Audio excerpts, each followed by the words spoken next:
तो चलिए फ्रेंड, जितने भी छात्र आज एग्जाम देने वाले हैं यहाँ पे हिंदी का मातृभाषा चाहे प्रथम पाली में दे रहे हो या फिर द्वितीय पाली में, दोनों छात्रों के लिए वीडियोज काफ़ी इंपॉर्टेंट होने वाले हैं। यहीं से काफ़ी सारे क्वेश्चंस आप सभी को देखने को मिलेंगे। ठीक है, टोटल हम लोग यहाँ पे 150 प्लस क्वेश्चंस करने वाले हैं, जो आप सभी के एग्जाम्स में हूबहू काफ़ी सारे क्वेश्चंस देखने को मिलेंगे। टोटल आप लोग को 100 ऑब्जेक्टिव रहेंगे, जिसमें से सिर्फ और सिर्फ आपको 50 का जवाब देना होगा। समय दिया जाएगा 3 घंटे 15 मिनट। ठीक है, चलिए 20 फरवरी को आप सभी को एग्जाम है दोस्तों आज के दिन में। ठीक है, तो चलिए हम लोग एक एक प्रश्न देखते हैं। वीडियो को अंत तक सभी देखना, एक एक प्रश्न यहाँ पे इंपॉर्टेंट होगा। वीडियो को सारे लाइक कर लीजिए ताकि आप लोगों को नोटिफिकेशन मिल जाए, और सब्सक्राइब कर लीजिएगा। और आप लोगों को यहाँ पे मैं आंसर की भी देने वाला हूँ जैसे ही एग्जाम्स आपको खत्म होगा। ठीक है, तो चलिए हम लोग एक एक क्वेश्चन को देखते हैं। वीडियो को अंत तक सभी देखना, एक एक प्रश्न यहाँ पे इंपॉर्टेंट होगा आप सभी के लिए। ठीक है, लघु और दीर्घोत्तरीय प्रश्न हम सभी साथ में करेंगे। ये and fall of the Hindu women किसकी रचना है? ये जो लिखा गया है चैप्टर, ये किनके द्वारा लिखा गया है?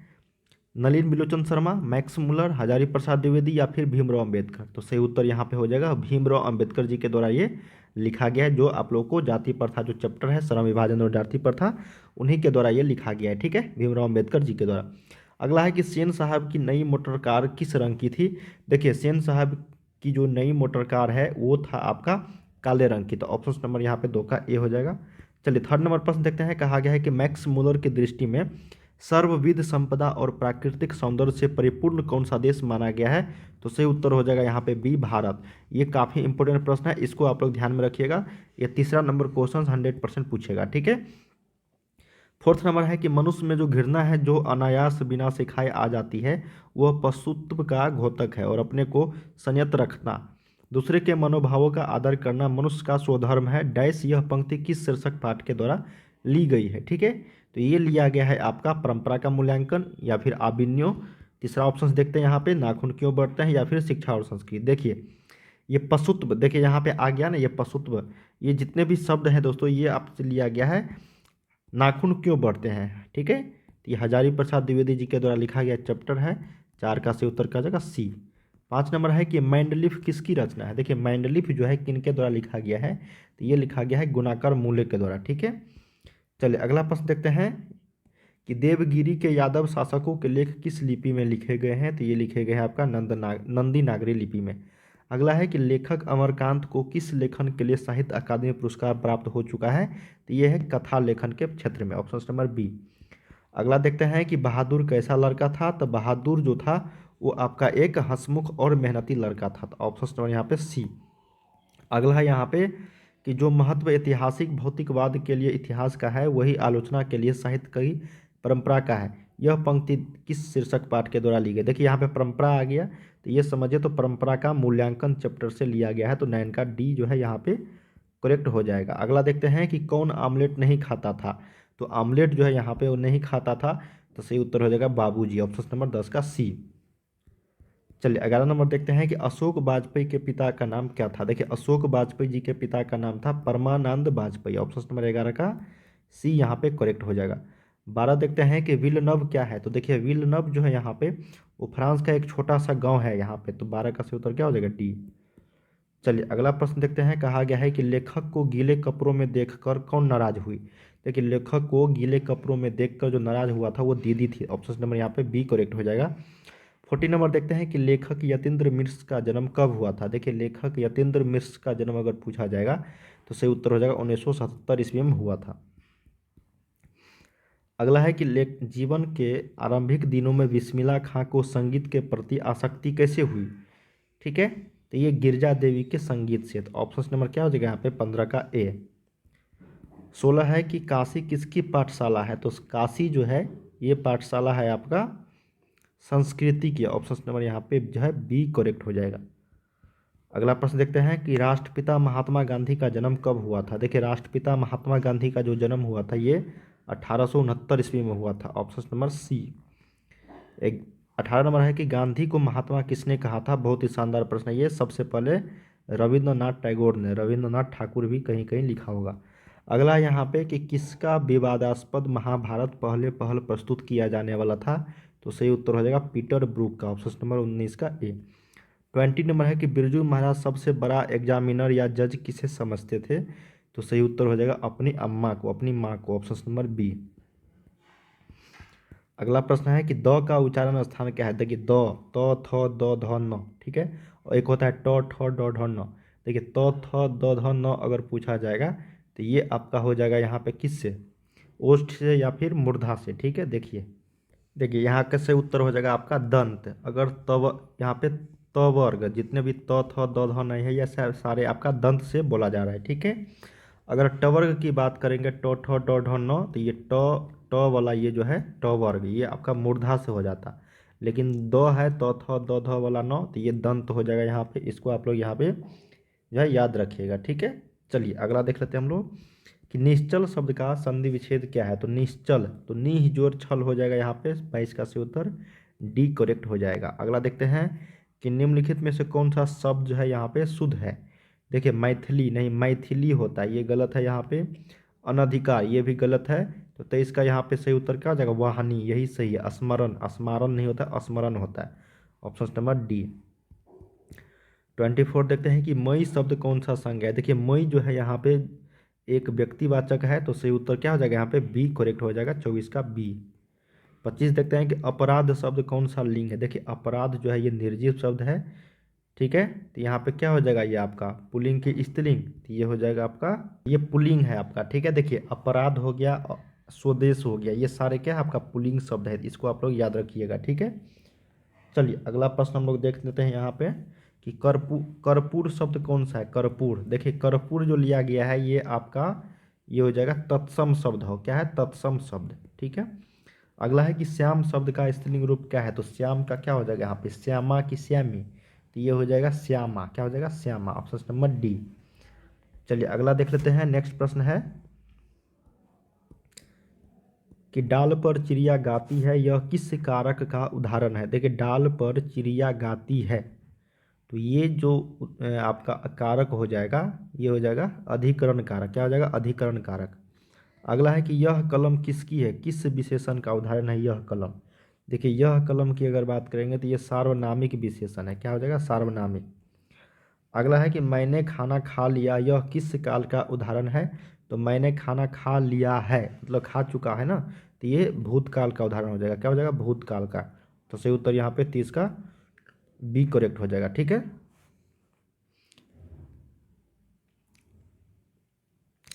क्योंकि देखो यहाँ पे दो तरह से शब्द बने, अगर मैंने खाना खा लिया है तो ये भूतकाल, अगर मैं खाना खा रहा हूँ तो वर्तमान काल, मैं खाना खाऊंगा तो ये भविष्यत काल हो जाता, ठीक है। इसको ध्यान में रखना आप लोगों को। चलिए अगला देख लेते हैं कि पुष्प शब्द क्या है। तो देखिए पुष्प शब्द जो है यहाँ पे तद्भव है, तत्सम है, देशज है, विदेशज है। तो 31 का सही उत्तर हो जाएगा तत्सम शब्द। अगला है कि ऐसे शब्द जो यौगिक तो होते हैं पर अर्थ के विचार से अपने सामान्य अर्थ को छोड़ किसी परंपरा से विशेष अर्थ के परिचायक होते हैं, उसको हम लोग क्या बोलते हैं, उसको हम लोग बोलते हैं योगरूढ़ शब्द। पराजय शब्द में उपसर्ग क्या है। तो पराजोर जय, क्या हो जाएगा यहाँ पे सही उत्तर 33 का ऑप्शन नंबर डी करेक्ट हो जाएगा, परा उपसर्ग। अगला है त्यागी शब्द में प्रत्यय। देखिए त्यागी, तो यहाँ पे कौन सा प्रत्यय है 34 में, तो ई प्रत्यय है, त्याग जोड़ ई त्यागी। अगला है कि चाचा का विशेषण क्या होगा। तो कि चाचा का विशेषण की अगर हम लोग बात करेंगे तो 35 का चचेरा हो जाएगा, क्या हो जाएगा चचेरा। शूल पानी, देखिए शूल पानी हो गया, चक्र पानी हो गया, ये सारे जितने भी शब्द है ये आपका बहुव्रीहि समास हो गया, ठीक है। वीणा पानी हो गया। अगला शब्द है, अगला क्वेश्चन है कि निम्नलिखित में से शुद्ध वाक्य कौन सा है। राम ने पुस्तक खरीदा, राम पुस्तक खरीदा, राम ने पुस्तक खरीदी, इनमें से कोई नहीं। तो सही उत्तर क्या हो जाएगा यहाँ पे राम ने पुस्तक खरीदा, ऑप्शन नंबर 37 का ए जो है ये शुद्ध वाक्य है। अब द्रव्यवाचक, देखिए द्रव्यवाचक संज्ञा इसमें से क्या है, पत्थर है, दूध है, गांव है, शहर है। सही उत्तर हो जाएगा यहाँ पे दूध, ऑप्शन नंबर बी। अगला देख लेते हैं कि उसने अपने भाई का घर खरीदा, किस वाक्य का उदाहरण है। तो उसने अपने भाई का घर खरीदा, तो ये सरल वाक्य हो जाएगा, क्या हो जाएगा सरल वाक्य। नेक्स्ट प्रश्न है कि सजीव का विलोम क्या होगा। तो सजीव का निर्जीव हो जाएगा, ऑप्शन नंबर बी। जप्पू जी किसकी रचना है, जप्पू जी। देखिए जप्पू जी की अगर बात करेंगे तो ये आपको बुक का क्वेश्चन है, ये हो जाएगा गुरु नानक की। अगला है, अब आप लोगों का जितने भी क्वेश्चन आ रहे हैं इसे पद खंड से आ रहा है, मतलब कविता से आ रहा है, ठीक है। अगला है कि जटा मुकुट तन भस्म लगाई वसन छोड़ी तन नगन भाया, किस कविता की पंक्ति है?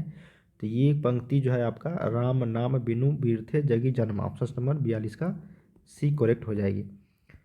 43 देखते हैं कि रसखान रचित प्रेम वाटिका किस प्रकार की रचना है? देखिए रसखान रचित प्रेम वाटिका जो है ये आपका प्रेम निरूपण संबंधी की रचना है, तो 43 का क्या हो जाएगा यहाँ पे डी। 44 देखते हैं कि इनमें से किनका सवैया और धनाक्षरी अत्यंत प्रसिद्ध है? 4 ऑप्शन दिए गए हैं नीचे यहाँ पे, घनानंद की, प्रेमधन की, गुरु नानक या फिर इनमें से किसी की नहीं। 44 का सही उत्तर के साथ चलेंगे हम लोग, तो यहाँ पे हो जाएगा आपका घनानंद की। नेक्स्ट प्रश्न है यहाँ पे कि रसिक समाज की स्थापना किसने किया था? तो देखिए रसिक समाज की अगर स्थापना की बात करेंगे हम लोग तो ये किया था घनानंद, तो 45 का भी ए करेक्ट हो जाएगी। वीणा किन की रचना है? देखिए वीणा जो है यहाँ पे ये आपका रचना सुमित्रा नंदन पंत जी की है, ऑप्शन नंबर यहाँ पे सी।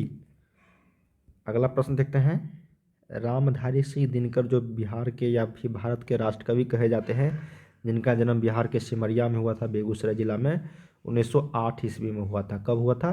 23 सितंबर 1908 ईस्वी को। अगला है कि अपने सामने शीर्षक काव्य संग्रह किन की रचना है? तो अपने सामने जो शीर्षक काव्य संग्रह जो रचना है ये लिखा गया है आपका कुंवर नारायण के द्वारा। अगला है यहाँ पे कि बूढ़ा चौकीदार वृक्ष कहाँ मिलता था? देखिए बूढ़ा चौकीदार वृक्ष की अगर बात करेंगे हम लोग तो ये मिलता था घर के दरवाजे पर।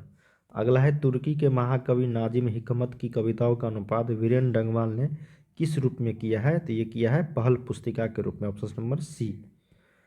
चलिए अब हम लोग यहाँ पे ऑब्जेक्टिव देख लिया, अब सब्जेक्टिव हम लोग देखते हैं लघु और दीर्घोत्तरीय प्रश्न, अंत तक सभी देखना। देखिए अगर दीर्घोत्तरीय आपको लघु और दीर्घोत्तरीय प्रश्न की बात करेंगे सब्जेक्टिव का, तो आपको सबसे पहले गद्यांश दिया जाएगा, उसमें आप लोग को 10 नंबर के प्रश्न पूछ जाएंगे, गद्यांश को पढ़ना है, उसी में से आपको जवाब देना है। सिंपल होते हैं, ठीक है, समझ में आ रही ना? 2 गद्यांश रहेंगे आप लोग को, जिसमें से आपको सिर्फ और सिर्फ 2 का जवाब देना होगा, ठीक है। देखो प्रत्येक प्रश्न 2 अंक के होंगे, तो ये सभी का आप लोग को जवाब देना होगा। जो 5 क्वेश्चंस रहेंगे जिसमें से आपको जवाब देना है 5 क्वेश्चंस का, 2-2 मार्क्स का रहेगा, ठीक है। चलिए अब आप लोगों को 2 गद्यांश रहते हैं 20 मार्क्स का, बहुत ही सिंपल होते हैं, सिर्फ आपको पढ़ना है और जवाब देते चलना है, समझ में आ रही ना। आगे रहेंगे आप लोगों को एक लेख लिखने के लिए, जिसमें वृक्षारोपण, मेरा विद्यालय, स्वच्छ भारत, व्यायाम के लाभ, पुस्तकालय, ये सारे इसमें से आपको एक लिख देना है। अगला है यहाँ पे कि अपने मित्र के पास एक पत्र लिखना है जिसमें कोरोना महामारी के कारण हुए नुकसान का वर्णन करना है, या फिर वृक्षारोपण के बारे में 2 छात्रों के बीच संवाद को लिखना है। एक बार समझ जाओगे किस तरीके से लेख लिखा जाता है, उस तरीके से आप लोग यहाँ पे ऑब्जेक्टिव देखते हैं। अंत तक जरूर देखिएगा, फिर से बता रहा हूँ, कई सारे क्वेश्चंस यहाँ से आप लोग को सीधे देखने को मिलेंगे, ठीक है। देखिए पहला प्रश्न कहा गया है कि श्रम विभाजन और जाति प्रथा जो चैप्टर है उनके लेखक कौन है, ठीक है। देखिए ग्रामर सेक्शन जो होता है आप लोग को, व्याकरण सेक्शन, उससे भी कई सारे क्वेश्चंस आप सभी को ऑब्जेक्टिव में पूछा जाता है, तो इसके भी बारे में मैं बताऊंगा आगे। पहले हम लोग यहाँ पे बुक सेक्शंस के कर लेते हैं। देखिए श्रम विभाजन और जाति प्रथा के जो लेखक की अगर बात करेंगे तो सही उत्तर हो जाएगा यहाँ पे ख, भीमराव अम्बेडकर। सही उत्तर क्या हो जाएगा यहाँ पे बी करेक्ट हो जाएगा, ख, ठीक है। चलिए सेकंड नंबर प्रश्न है, कहा गया कि विष के दांत कहानी किस वर्ग के अनेक अंतर विरोधों को उजागर करती है? मध्यम वर्ग, उच्च वर्ग, या फिर निम्न वर्ग, या फिर दलित वर्ग? देखिए सही उत्तर इसका हो जाएगा मध्यम वर्ग का, ठीक है। तो 2 का क्या हो जाएगा यहाँ पे ए। नलिन बिलोचन शर्मा जी के द्वारा जो लिखा गया है विष के दांत। देखिए मैं आप लोग को बता दूं, अगर 10 मार्क्स अगर आप लोग मुफ्त में चाहते हो, फ्री में चाहते हो, बस थोड़ा सा आप लोग को काम करना होगा, 10 से 15 से 20 मिनट आप लोग जितने भी आप लोग के बुक में है ना, जितने भी आप लोग के बुक में लेखक और चैप्टर का नाम है, ठीक है, उसको आप लोग याद रख लोगे तो 10 मार्क्स आप लोग को आसानी से मिल जाएंगे। एक तो मिलान चिन्ह वाला रहेगा, ठीक है, एक का बी, 2 का सी, इस तरीके से 5 मार्क्स का। और आप लोग को ऑब्जेक्टिव में कम से कम 7 से 8 मार्क्स, मिनिमम 7 मार्क्स रख लो, तो 7, 5, 12 मार्क्स आप लोग को सिर्फ और सिर्फ लेखक का नाम और चैप्टर का नाम याद रखने से हो जाएगा, ठीक है। ये चीज़ आप लोग कर लेना। चलिए थर्ड नंबर प्रश्न देखते हैं, कहा गया है यहाँ पे कि मैक्स मुलर ने सर्वविध संपदा और प्राकृतिक सौंदर्य से परिपूर्ण किस देश को माना है? तो सही उत्तर हो जाएगा यहाँ पे भारत को। किसको माना है? तो भारत को, मैक्स मुलर, ऑप्शन नंबर 3 का सी। फोर्थ नंबर है कि नाखून क्यों बढ़ते हैं, इनमें से गद्य की कौन सी विद्या है? मतलब नाखून क्यों बढ़ते हैं, यह हजारी प्रसाद द्विवेदी जी के द्वारा लिखा गया है, यह आखिर है क्या गद्य में? कहानी है, कविता है, भाषण है या फिर ललित निबंध है? तो सही उत्तर क्या हो जाएगा यहाँ पे? ललित निबंध। क्या हो जाएगा यहाँ पे? ललित निबंध हो जाएगा। चलिए 5 नंबर देखते हैं कि हिंदी भाषा की लिपि क्या है। देखिए हिंदी भाषा जो है किस लिपि में लिखा जाता है? तो आप सभी को पता ही होगा, काफ़ी सिंपल प्रश्न है ये।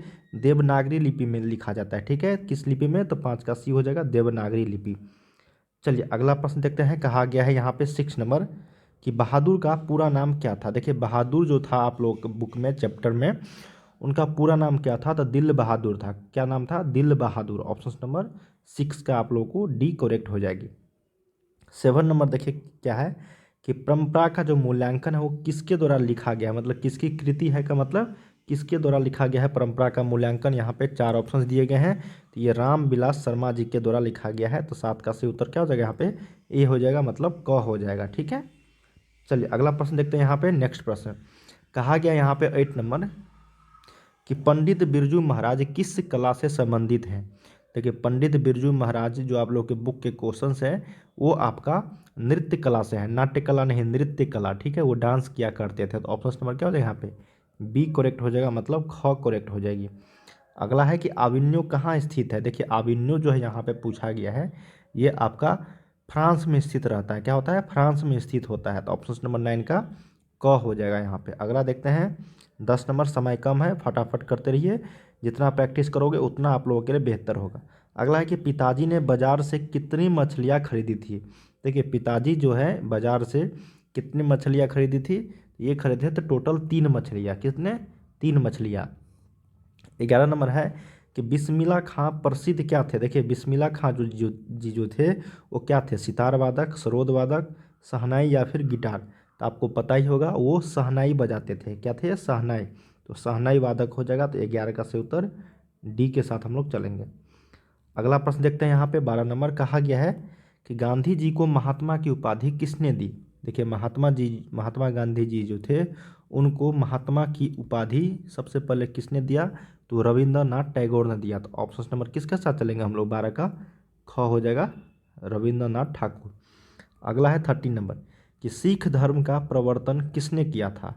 देखिए सिख धर्म का प्रवर्तन जो किया है सबसे पहले वो किए हैं गुरु नानक जी। ऑप्शन नंबर यहाँ पे क्या हो जाएगा? ए करेक्ट हो जाएगा, मतलब क हो जाएगा। अगला है कि इन मुसल, और इसमें पूछा जाता है कि सिख धर्म के 10वें गुरु, जब 10वें गुरु का नाम पूछा जाएगा, 10वें गुरु का नाम, तब आप लोग को क्या रखना है याद? नाम गुरु गोविंद सिंह। तो ऑप्शन नंबर यहाँ पे बी हो जाएगा, जब 10वें गुरु का नाम पूछा जाएगा तब। यानी सिख धर्म का अगर परिवर्तन पूछा जाए तब गुरु नानक हो जाएगा, या फिर सिख धर्म के जो संस्थापक थे वो गुरु नानक जी ही थे। चलिए अगला देख लेते हैं। यहाँ पे कहा गया है कि इन मुसलमान हरिजन पे कोटिन हिंदू वार्य किस कवि के लिए कहा गया है? तो ये कहा गया है आपका रस खान जी के लिए। ऑप्शन नंबर 14 का डी। 15 देखते हैं कि घनानंद जीवनदायक हो कछु मेरियो पीर हिये परसों में किस कवि का नाम आया है? तो देखिए घनानंद, इसमें किस कवि का नाम आया है? तो घनानंद कवि का नाम। कवि का नाम क्या है यहाँ पे? घनानंद है। तो ऑप्शन नंबर बी करेक्ट हो जाएगा यहाँ पे, मतलब ख हो जाएगा। अगला है यहाँ पे कि सबई विदेशी वस्तु नर गति रति रित लखात डैश कछु न अब भारत म दर्शात। यहाँ पे क्या होगा? जो भी यहाँ पे ये रिक्त स्थान है इस पे 4 ऑप्शंस में से क्या भराएगा? ये बुक का क्वेश्चन है आप लोगों का। यहाँ पे भारतीयता कुछ न कछु न अब भारत म दर्शात। ऑप्शन नंबर यहाँ पे क्या हो जाएगा? 16 का ख। चलिए 17 नंबर देखते हैं। यहाँ पे कहा गया है कि सुमित्रा नंदन पंत ने मिट्टी की प्रतिमा उदासनी किसे कहा है? क्या क्वेश्चन है कि सुमित्रा नंदन पंत ने मिट्टी की प्रतिमा उदासनी किसे कहा है? तो ये कहा है आपका भारत माता को। Option number A. चलिए 18 नंबर देखते हैं। जनतंत्र का जन्म कविता के कवि कौन है? तो देखिए जनतंत्र का जन्म जो कविता है उनके लेखक जो पूछा जाएगा तो वह है रामधारी सिंह दिनकर जी। ऑप्शन नंबर क्या हो जाएगा? 18 का डी। 19 नंबर है कि अज्ञे का पूरा नाम क्या है? देखिए ये 12 में भी क्वेश्चन है और मैट्रिक वालों के भी क्वेश्चन है कि अज्ञे का पूरा नाम क्या है? तो अज्ञे जी का पूरा नाम है हीरानंद सच्चिदानंद हीरानंद वात्स्ययन अज्ञे। ऑप्शन नंबर 19 का सी। 20 नंबर देखते हैं। कहा गया है कुंवर नारायण ने बूढ़ा चौकीदार किसे कहा है? देखिए कुंवर नारायण ने बूढ़ा चौकीदार किसे कहा है? तो ये कहा है वृक्ष को। ऑप्शन नंबर सी करेक्ट हो जाएगा 20 का। मतलब ग। अगला है कि मेरी नींद के दौरान कुछ डैश बढ़ गए पैर, कुछ इंच, कुछ मीटर, कुछ सेंटीमीटर या फिर कुछ अधिक। तो यहाँ पे हो जाएगा कुछ इंच, क्या हो जाएगा यहाँ पे इंच। ये आप लोग के बुक का क्वेश्चन है, जैसा था वैसे रिक्त स्थान में आप लोग को भर देना है। अगला है 22 नंबर की अक्षर ज्ञान कविता बच्चों के किस स्तर की शिक्षण प्रक्रिया से संबंधित है। तो सही उत्तर हो जाएगा 22 का यहाँ पे ए, प्रारंभिक शिक्षण प्रक्रिया। क्या हो जाएगा, प्रारंभिक शिक्षण प्रक्रिया। 23 नंबर है कि लौटकर आऊँगा फिर कविता में कवि एक बार फिर कहाँ आने की लालसा व्यक्त करता है। तो 23 का सही उत्तर हो जाएगा मातृभूमि बंगाल। ऑप्शन नंबर 23 का डी यहाँ पे करेक्ट जो है हो जाएगी। चलिए 24 देखते हैं। यहाँ पे कहा गया है कि रेनर मारिया रिल्के द्वारा रचित कविता कौन सा है। तो ये कविता का नाम है मेरे बिना तुम प्रभु। 24 का ए। 25 है कि मंगमा क्या बेचती थी। तो मंगमा जो है यहाँ पे दही बेचा करती थी। क्या, दही। तो ऑप्शन नंबर ख। 26 है कि ढहते विश्वास कहानी में किस राज्य को बाढ़ एवं सूखा से प्रभावित दिखाया गया है। तो यहाँ पे ऑप्शंस पढ़ लेते हैं हम लोग। बिहार को, राजस्थान या फिर उड़ीसा या फिर केरल। देखिए ढहते विश्वास जो चैप्टर है उसमें जो बाढ़ एवं सूखा से प्रभावित दिखाया गया है वह है उड़ीसा। क्या है, उड़ीसा। चलिए अगला देख लेते हैं कि मंगू जो है वो किस कहानी की पात्रा है। तो मंगू जो है वो दही वाली मंगवा नहीं, माँ चैप्टर के हैं। क्या है, माँ चैप्टर के। ऑप्शन नंबर 27 का डी, मतलब घ। अगला है कि पंपाती जो है किस रोग से ग्रसित थी। तो पंपाती जो यहाँ पे वो मेनिनजाइटिस रोग से ग्रसित थी। ऑप्शन नंबर ख। 29 है कि सीता को अपने ही घर में कैसा महसूस होता था। तो सीता को अपने ही घर में घुटन महसूस होता था। 29 का क्या हो जाएगा यहाँ पे क हो जाएगा। अगला देख लेते हैं कि व्यंजना। देखिए व्यंजना जो है क्या है। व्यंजना शब्द शक्ति है, काव्य गुण है, अलंकार है या फिर छंद है। तो ये जो है आपका शब्द शक्ति है। ऑप्शन नंबर 30 का क हो जाएगा। अब देखो व्याकरण से आ गया क्वेश्चन 31 नंबर। लोटा डोरी कौन सा समास है। देखिए जब भी आपको दो अलग अलग शब्द दिखे और बीच में ये वाला जो दिखे हाइपन, ये वाला, जैसे हो गया आपका माता पिता, ठीक है, दिन रात, सुबह शाम, इस तरीके के, और बीच में ये देखने को मिलेंगे, तो आप हमेशा क्या मारोगे, द्वंद्व समास का उदाहरण है। क्या है, द्वंद्व समास। ऑप्शन नंबर यहाँ पे ख हो जाएगा। अगला है कि व्याकरण वह ज्ञान है जो, क्या क्वेश्चन है पढ़ो, कि व्याकरण वह ज्ञान है जो त्रुटियों पर ध्यान नहीं देता है, नियमों का विश्लेषण नहीं करता है, या कि मानकता के आधार पर शुद्धता प्रदान करता है। 32 का ऑप्शन नंबर क्या हो जाएगा यहाँ पे ख, मानकता के आधार पर शुद्धता प्रदान करता है। अगला है कि विधानुराग कौन सा समास है। देखिए विधानुराग, ठीक है, तो ये जो समास हो जाएगा आपका, यह है तत्पुरुष समास। क्या है, तत्पुरुष समास। तो 33 का आपका क्या हो जाएगा घ। 34 नंबर है संधि विच्छेद, कि प्रत्येक का संधि विच्छेद क्या है। तो प्रत्येक का हो जाएगा प्रति जोड़ एक। क्या हो जाएगा, प्रति जोड़ एक। Option number D. अगला है 35 की प्रेम ऐनी श्री राधिका प्रेम बरन नंद नंद। ठीक है, आगे है कि प्रेम वाटिका के दो माली मलिन द्वंद्व में कौन सा रस है। ठीक है, तो ये रस जो आप लोगों के बुक से क्वेश्चंस लिया गया है, ठीक है ना। तो ये जो बुक्स का जो क्वेश्चन है इसमें श्रृंगार रस है। क्या है, श्रृंगार रस। ऑप्शन नंबर क। 36 है कि धूल भरा मैला सा आंचल गंगा यमुना में आंसू जल में, गंगा यमुना में कौन सा अलंकार है। देखिए गंगा और यमुना अलग अलग है ना, यहाँ पे दो अलग अलग शब्द है यहाँ पे गंगा यमुना। तो जब भी इस तरीके के शब्द आएंगे तो आपको लगाना है रूपक अलंकार। क्या है, रूपक अलंकार। ऑप्शन नंबर ख। चलिए अगला देख लेते हैं। यहाँ पे कहा गया है, इसमें थोड़ा सा हार्ड क्वेश्चन है, इससे इजी इजी आप लोगों को क्वेश्चन रहेंगे। कहा गया कि पारिभाषिक एवं तकनीकी शब्द वे हैं जो किसी विशेष ज्ञान के क्षेत्र में निश्चित अर्थ में प्रयुक्त होते हैं। तो सही उत्तर हो जाएगा ऑप्शन नंबर 37 का ए। अगला है कि ड्राइवर जरा दूसरे चक्कों को भी देख लो और पंप ले जाकर हवा भर दो। ठीक है, कौन सा वाक्य है इसमें, कौन सा वाक्य आप लोग को लग रहा है। तो ये जो वाक्य है इसमें कहा गया है ये संयुक्त वाक्य है। ठीक है, क्या है, संयुक्त। दो वाक्य को यहाँ पे जोड़ा गया है। जैसे यहाँ पे देखो ना कोमा लगा है ना, तो ये संयुक्त वाक्य इसको बोलते हैं। ऑप्शन नंबर ख। नेक्स्ट है कि काव्य गुण के प्रकार हैं, तो काव्य गुण के यहाँ पे प्रकार हो जाएगा वो हो जाएगा माधुर्य, ऑप्शन नंबर डी।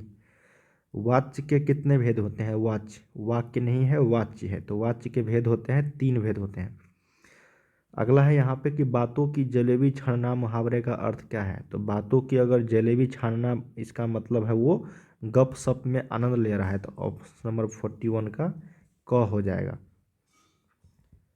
अगला है यहाँ पे कि सभ्य का विलोम क्या है? तो सभ्य का मतलब हो जाएगा असभ्य, क्या हो जाएगा? असभ्य हो जाएगा। चलिए अगला देखते हैं कि वास्तविक में कौन सा पढ़ते हैं? वास्तविक, जब भी आप लोग को उपसर्ग और प्रत्यय पूछे तो आप आसानी से उसका क्या कर लो? संधि विच्छेद कर दो, ठीक है। संधि विच्छेद कर दोगे तो आपको आसानी से आंसर मिल जाएगा। तो वास्तविक, वास्तव जोड़ इक, तो ऑप्शन नंबर क्या हो जाएगा यहाँ पे? 43 का सी, ग हो जाएगा। अगला है कि मनुष्य और आगे बढ़ा, वाक्य में कौन सा काल है? आगे बढ़ा बोल रहा है मनुष्य और आगे बढ़ा, इसका मतलब इसमें जो है काल जो हो जाएगा वो आपका भूतकाल हो जाएगा, क्या हो जाएगा? भूतकाल। अगला है कि दक्षिणी शब्द का संज्ञा होगा। देखिए दक्षिणी शब्द जो संज्ञा है उसका उल्टा संज्ञा जो बनेगा ये बनेगा आपका दक्षिण, उस तभी तो दक्षिणी बनेगा। अगला है कि फरमाइश जो है लिंग है कौन सा? फरमाइश, तो फरमाइश एक स्त्रीलिंग है। जितने भी निर्जीव है वो सारे स्त्रीलिंग है, जैसे हो गया आपका चेयर हो गया, कुर्सी हो गया, ये सारे जितने भी शब्द है ना, ठीक है, वो किताब हो गया, वो सारे स्त्रीलिंग है। सामग्री का बहुवचन, देखिए सामग्री का हो जाता है सामग्रिया, क्या हो जाएगा यहाँ पे? सामग्रिया। अगला है कि नौबत खाना का अर्थ क्या है? तो नौबत खाना का जो अर्थ हो जाएगा यहाँ पे प्रवेश द्वार के ऊपर मंगल ध्वनि बजाने का स्थान, ऑप्शन नंबर ग। अगला है यहाँ पे कोशिश का पर्यायवाची शब्द क्या है? तो देखिए कोशिश का मतलब क्या करना? प्रयास कर रहा है, तो ऑप्शन नंबर घ के साथ चलेंगे। अगला है कि कर्म का मानक आधुनिक रूप क्या है? तो कर्म का मानक आधुनिक रूप कर्म है, ये वाला कर्म, ठीक है, ऑप्शन नंबर 50 का ए। तो हम लोगों ने यहाँ पे ऑब्जेक्टिव प्रश्न किए हैं। चलिए अब मैं आप लोग को लघु उत्तरीय प्रश्न दिखाता हूँ, ठीक है। देखिए आप लोग को सबसे पहले एक 10 मार्क्स का पूछा जाएगा, 8 से 10 मार्क्स का आपको एक लेख पूछा जाएगा, निबंध पूछा जाएगा, ठीक है। तो जो मेन है वो मैं आपको बता देता हूँ कि कौन कौन सा मेन है। तो मेन की अगर बात करेंगे तो पहला है दहेज प्रथा तथा एक अभिशाप, इसको आप लोग देख लीजिएगा। दूसरा है प्रदूषण, ठीक है। तीसरा है कंप्यूटर आज की ज़रूरत। चौथा है खेल का महत्व, इसको आप लोग ध्यान में रखना है, पूछा जा सकता है। अब देखो अगला है कि परीक्षा की तैयारी का वर्णन करते हुए अपनी माता के पास एक पत्र लिखे। देखो पत्र लिखना एक बार समझ लो, कुछ भी पूछे परीक्षा की तैयारी का वर्णन करते हुए या फिर स्कूल में छुट्टी लेते वक्त किस तरीके से आपको लिखना है प्रधानाध्यापक के पास, ठीक है, या फिर आप अपने पिताजी से कुछ पैसा किताब खरीदने के लिए या फिर अपने मित्र को किस तरीके से पत्र लिखते हैं, ये सारे एक ही जैसे होते हैं। सिर्फ और सिर्फ आपको पत्र लिखा होना चाहिए, किस तरीके से लिखते हैं इसको आप लोग ध्यान में रखना है। अगला है कि पाठ्यक्रम में हो रहे बदलाव के संबंध में छात्रों के बीच होने वाले संवाद लिखिए। देखिए या तो ये लिखिए या तो ये, दोनों में से कोई एक ही लिखना है। अब देखो एक गद्यांश पूछा जाएगा जो आप लोग को पढ़ के और आंसर देना है, ये बहुत ही ईजी होते हैं, ये गद्यांश में ही आंसर आप लोग को छुपा होता है, ठीक है। अब यहाँ पे आप लोग को देखो कुछ बुक के क्वेश्चंस होते हैं जो आप लोग के यहाँ पे दिए गए हैं, ठीक है, इसमें से आप लोगों से पूछा जा सकता है, एक बार देख लो अच्छे तरीके से। अब आगे यहाँ पे देखो लघु उत्तरीय प्रश्न फिर से आ जाता है यहाँ पे, ठीक है। तो ऑप्शन नंबर क्या हो जाएगा यहाँ पे? एक का डी। चलिए सेकेंड नंबर प्रश्न देखते हैं। कहा गया है कि जाति पाति तोरक मंडल का वार्षिक सम्मेलन किस वर्ष हुआ था? तो ये हुआ था आपका ऑप्शन नंबर बी हो जाएगा 1936 ईस्वी में। नेक्स्ट प्रश्न देखते हैं कि निम्नलिखित में से कौन पड़ोसियों के आवारागर्द छोकरों के साथ लट्टू जो है नचा रहा था? 4 ऑप्शन दिए गए, खोखा, रजनी, मदन या फिर आरती। तो सही उत्तर ये इसका क्या हो जाएगा? मदन, क्या हो जाएगा? 3 का सी। चलिए फोर्थ नंबर प्रश्न देखते हैं। कहा गया है आपका कि भारत से हम क्या सीखे, इस शीर्षक पाठ साहित्य की कौन सी विद्या है? देखिए भारत से हम क्या सीखे, मैक्स मुलर जी के द्वारा लिखी गई यहाँ पे साहित्य की क्या है?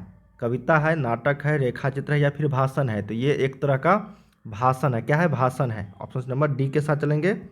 अगला प्रश्न देखते हैं। कहा गया है कि चारू चंद्र लेख नामक उपन्यास किस लेखक की रचना है? तो ये जो लेखक का रचना है ये हजारी प्रसाद द्विवेदी, जो आप लोग के बुक में नाखून क्यों बढ़ते हैं चैप्टर के लेखक है। अगला देख लेते हैं। नेक्स्ट प्रश्न 6 नंबर। लेखक गुणाकार मूल्य की शिक्षा की भाषा क्या थी? तो लेखक गुणाकार मूल्य जो है उनकी शिक्षा की जो भाषा थी वो आप सबको मराठी, यहाँ पे ऑप्शन नंबर बी के साथ चलेंगे। 7 नंबर देखते हैं कि हमारे पड़ोसी देश नेपाल की नेपाली वो नेवारी भाषाएं किस लिपि में लिखी जाती है? देखिए, हिंदी से रिलेटेड जितनी भी भाषाएं हैं वो सारे आपको देवनागरी लिपि में ही लिखे जाते हैं, तो ऑप्शन नंबर 7 का बी। 8 नंबर प्रश्न देखते हैं कि निम्नलिखित में से जैन गणितज्ञ कौन सा था? तो जैन गणितज्ञ की अगर बात करेंगे हम लोग तो महावीराचार्य हो जाएगा, तो ऑप्शन नंबर सी। 9 नंबर देख लेते हैं कि बहादुर शीर्षक कहानी के लेखक का नाम क्या है? तो बहादुर शिक्षक जो है वो किनके द्वारा लिखा गया है? ये लिखा गया है अमरकांत जी के द्वारा, ऑप्शन नंबर 9 का डी। चलिए 10 नंबर देख लेते हैं, कहा गया है कि बहादुर शीर्षक, क्या क्वेश्चन है कि बहादुर शीर्षक कहानी में कौन अपने शरीर की मालिश बहादुर से कराता था? तो 10 का सही उत्तर हो जाएगा ऑप्शन नंबर डी, किशोर। क्या हो जाएगा? किशोर। अगला प्रश्न है 11 नंबर, कहा गया कि 11 रुपये साड़ी के खूंट से निकालकर यहीं चारपाई पर रखे, डैश पर वे मिल नहीं रहे हैं, यह किसने कहा था? तो ये कहा था आपका रिश्तेदार की पत्नी ने, तो ऑप्शन नंबर क्या हो जाएगा? 11 का बी। 12 देख लेते हैं, कहा गया है कि लेखक रामविलास शर्मा का जन्म किस वर्ष हुआ था? तो देखिए, लेखक रामविलास शर्मा का जन्म हुआ था, ये हुआ था 1912 ईस्वी में, ऑप्शन नंबर सी के साथ चलेंगे हम लोग। 13 नंबर प्रश्न देखते हैं कि जो साहित्य दूसरों की नकल करके लिखा जाए वह अधम कोटि का होता है और सांस्कृतिक असमर्थता का सूचक होता है, यह पंक्ति किस शीर्षक पाठ से लिया गया है? तो यह पंक्ति जो है आपका परंपरा का मूल्यांकन से लिया गया है, तो 13 का सही उत्तर क्या हो जाएगा यहाँ पे? सी। चलिए 14 नंबर देख लेते हैं, कहा गया है कि कितने वर्ष की उम्र में बिरजू महाराज को संगीत नाटक अकादमी अवार्ड मिला था? तो ये मिला था आपका 27 साल की उम्र में, ऑप्शन नंबर डी। 15 नंबर है कि बिरजू महाराज कानपुर कितने साल रहे थे? तो बिरजू महाराज जो है कानपुर में कितने साल रहे थे? तो ये 2 से 2.5 साल, ऑप्शन नंबर यहाँ पे बी। अगला देख लेते हैं, कहा गया कि आविन्यो शीर्षक पाठ में फ्रेंच शासकों ने किनकी गतिविधियों पर नजर रखने के लिए किला बनवाया था? तो 16 का सही उत्तर हो जाएगा ऑप्शन नंबर सी, पोप की। 17 नंबर देख लेते हैं कि रोन नदी कहाँ है? तो देखिए, रोन नदी की अगर बात करेंगे तो ये दक्षिणी फ्रांस में तो है, लेकिन कौन से फ्रांस में? तो दक्षिणी फ्रांस में। अगला देख लेते हैं 18 नंबर की दीवार में एक खिड़की रहती थी नामक उपन्यास किस लेखक की रचना है? तो ये लेखक जो है आपका विनोद कुमार शुक्ल जी के द्वारा लिखा गया, तो 18 का ए। 19 नंबर देखते हैं कि मछली शीर्षक कहानी में लेखक की माँ क्या कर रही होती है? तो ये मसाला पीस रही होती है, तो ऑप्शन नंबर ए। 20 नंबर है कि सरपट शब्द का अर्थ क्या होता है? देखिए, अब व्याकरण से क्वेश्चन से आ गया कि देखो क्या कहा गया है कि सरपट शब्द का अर्थ क्या है? तो सरपट शब्द का जो अर्थ की अगर बात करें तो तेजी होता है, ऑप्शन नंबर यहाँ पे बी। 21 नंबर है कि यतीन्द्र मिश्र ने स्पीक माइके विरासत 2001 के कार्यक्रम के लिए रूपंकर कलाओं पर केंद्रित किस पत्रिका का संपादन किया है? तो ये क्या है? साहित्य, ऑप्शन नंबर बी। चलिए 22 देख लेते हैं, कहा गया है आपका कि अमरुद्दीन जिसका नाम बिस्मिल्लाह खां का ननिहाल कहाँ है? तो ये ननिहाल की अगर बात करेंगे तो Kashi, option number D. Next है 23 नंबर की बिस्मिल्लाह खां जिसका नाम अमरुद्दीन है, फिल्म देखने के लिए किन से 6 पैसे लेते थे? तो ये लेते थे आपका मामू से, नानी से और मौसी, इनसे सभी से, उपयुक्त सभी हो जाएगा 23 का डी। 24 देखते हैं कि हरिजन नामक ऐतिहासिक पत्र के रचनाकार का नाम क्या था? तो कि हरिजन की जब भी बात आएगा तो वो महात्मा गांधी जी के द्वारा हो जाएगा, तो 24 का सही उत्तर एक के साथ चलेंगे। नेक्स्ट है देखते हैं 25 नंबर की महात्मा गांधी का ही हत्या किस वर्ष हुई थी? तो महात्मा गांधी की हत्या 1948 ईस्वी में की गई थी, 30 जनवरी को, ठीक है। अगला है 26 नंबर की सेन साहब के कितने लड़कियां थी? तो सेन साहब के टोटल आपको 5 लड़कियां थी, तो ऑप्शन नंबर क्या हो जाएगा यहाँ पे? सी। नेक्स्ट देखते हैं कि दक्षिण भारत के पांड्य प्रदेश के किस राजा के पालियम ताम्रपत्र मिले हैं? तो 27 का सही उत्तर हो जाएगा ऑप्शन नंबर डी, राजा वर्गुन के। अगला है कि बेतमा दान पत्र किस वर्ष का है? तो बेतमा दान पत्र जो है 1020 ईस्वी के हैं। अगला प्रश्न है कि थ का, देखिए थ द मैंने आपको बताया था कि तवर्ग जो है ये आपका दंत से बोला जाता है, दांत से, तवर्ग, ठीक है। त वर्ग मतलब त हो गया, थ हो गया, द हो गया, ध हो गया और ये न हो गया, ये सारे आपको दंत से बोला जाता है। अगला है कि व्यंजन वर्ण की कितनी श्रेणियां होती है? तो व्यंजन वर्ण की आपको 3 श्रेणियां होती है, ऑप्शन नंबर सी। चलिए अगला देख लेते हैं। कहा गया है कि जिस स्वर के उच्चारण में तिगुना समय लगे उससे हम लोग क्या कहेंगे? उसको हम लोग बोलेंगे प्लुत स्वर, ऑप्शन नंबर डी सही उत्तर हो जाएगी। अगला है कि हिंदी में अनुनासिक वर्णों की संख्या कितनी होती है? तो ये होता है आपको 5। अगला है कि स्वर संधि के कितने भेद होते हैं? देखिए स्वर संधि के आपको संधि के 3 भेद और स्वर संधि के उसके भी आपको कितने भेद होते हैं? 5 भेद होते हैं। देखिए स्वर संधि के 5 भेद और संधि के कितने भेद? तो 3 भेद संधि के, ठीक है, और स्वर संधि के 5 भेद। अगला है कि दुष्कर शब्द का संधि विच्छेद। देखिए दु जोड़ कर हो जाएगा यहाँ पे दुष्कर, तो 34 का सही उत्तर सी के साथ चलेंगे। 35 है कि य र ल व कौन सा व्यंजन कहलाते हैं? तो ये व्यंजन का नाम है आपका अंतस्थ व्यंजन, अंतस्थ व्यंजन, ठीक है। 36 देखते हैं कि निम्नलिखित में से शुद्ध शब्द कौन सा है? तो शुद्ध शब्द की अगर बात करेंगे, घनिष्ठ, छात्र, कालिदास। 36 का सही उत्तर हो जाएगा कालिदास, ऑप्शन नंबर बी। अगला है मनुज शब्द में उपसर्ग। तो मनुज तो क्या हो जाएगा यहाँ पे? मन जोर ओज, ठीक है। तो यहाँ पे 37 का क्या हो जाएगा? म जोर नुज। देखिए सही उत्तर यहाँ पे म उपसर्ग हो जाएगा। तो 37 का ए। उपसर्ग और प्रत्यय पता है ना, उपसर्ग जो शुरू में लगता है, प्रत्यय जो लास्ट में लगता है। निम्नलिखित में से प्रश्नवाचक चिन्ह कौन सा है? तो यहाँ पे ये ऑप्शन नंबर हो जाएगा प्रश्नवाचक चिन्ह। संज्ञा के कितने भेद होते हैं? तो संज्ञा के टोटल 5 भेद होते हैं, ऑप्शन नंबर बी। अगला है कि आर्यावर्त शब्द कौन सा संज्ञा है? तो देखिए आर्यावर्त तो ये भारत का नाम है, व्यक्तिवाचक संज्ञा हो जाएगा। तो क्या हो जाएगा 40 का सी। क्या कहा गया कि शब्द की जाति को क्या कहते हैं? तो शब्द की जाति की अगर बात करेंगे तो ये समास कहलाता है। अगला है कि शक्ति शब्द का कौन सा लिंग है? मतलब शक्ति जो शब्द है वो कौन सा लिंग है? तो ये आपका हो जाएगा स्त्रीलिंग। क्या हो जाएगा? स्त्रीलिंग। अगला है कि जिस विकारी शब्द से एक पदार्थ या एक व्यक्ति का बोध होता है तो उसे क्या कहेंगे? उसे कहेंगे एक वचन, ठीक है। एक पदार्थ बोला है ना, एक पदार्थ या एक व्यक्ति। और जिससे एक से ज़्यादा मतलब दो पदार्थ या दो व्यक्ति का बोध होता है द्विवचन। और 2 से अधिक की बात आएगा, ये देखिए दो के लिए, ठीक है। और ये आपको 2 से ज़्यादा के लिए। अगला है यहाँ पे कि कारक के कितने भेद होते हैं? तो कारक के 8 भेद होते हैं टोटल। अगला है कि को के लिए किस कारण की किस कारक की विभक्ति है?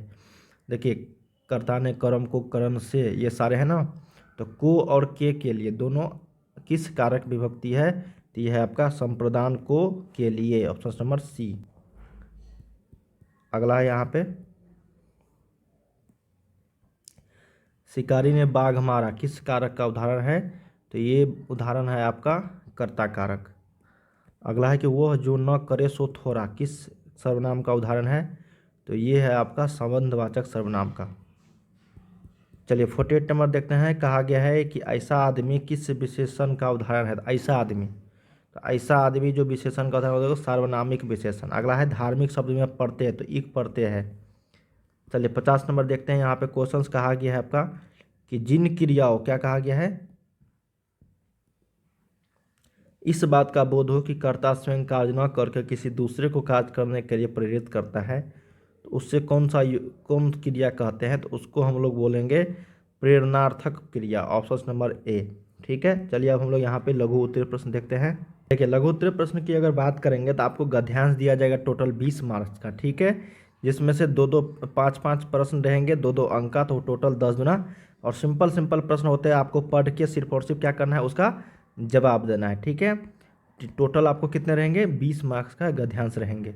उसके बाद लघु उत्तरीय प्रश्न रहेंगे आप लोगों को, और एक लेख रहेगा 10 मार्क्स का निबंध लिखने के लिए, ठीक है। स्वतंत्रता दिवस हो गया, बढ़ती जनसंख्या, नशाबंदी, ये सारे 5 में से किसी एक का आप लोग को लिखना है। और 5 नंबर का आपको क्या रहेगा? 5 नंबर का आपको एक आवेदन पत्र लिखने के लिए बोला जाएगा, ठीक है, लेख पत्र। और उसके बाद आप लोग को 10 मार्क्स का लघु उत्तरीय प्रश्न रहेंगे, जो यहाँ पे टोटल 20 प्रश्न रहेंगे, 10 प्रश्न रहेंगे, जिसमें से आपको टोटल 5 का जवाब देना होगा, ठीक है।